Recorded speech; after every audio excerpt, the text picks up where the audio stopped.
चलनी के चालल दुल्हा सुप के पछोरल हो।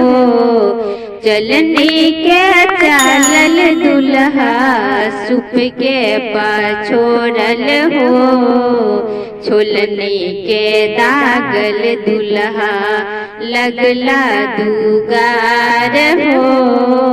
छोलनी के दागल दुल्हा लगला दुगार हो। तुहरा देखलियो दुल्हा, तुहरा देखलियो दुल्हा गदहा चढ़ते हो। कैसे कैसे अइला हो दुल्हा पापा के पसंद हो। कैसे कैसे अइला हो दुल्हा पापा के पसंद हो। पापा के अखिया कटले रहे मधुमक्खिया हो।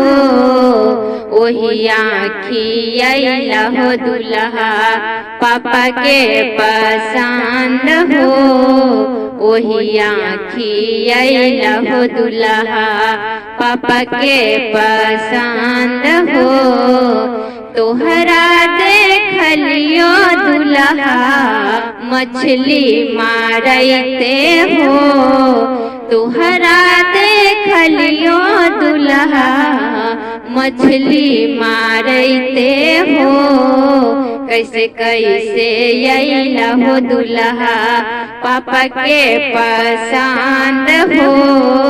कैसे कैसे अइला हो दुल्हा पापा के पसंद हो। पापा के अखिया कटले रहे मधुमक्खिया हो। पापा के अखिया कटले रहे मधुमक्खिया हो। ओही आँखी अइला हो दुल्हा पापा के पसंद हो। ओही आँखी अइला हो दुल्हा पापा के पसंद हो। ओही आँखी अइला हो दुल्हा पापा के पसंद हो।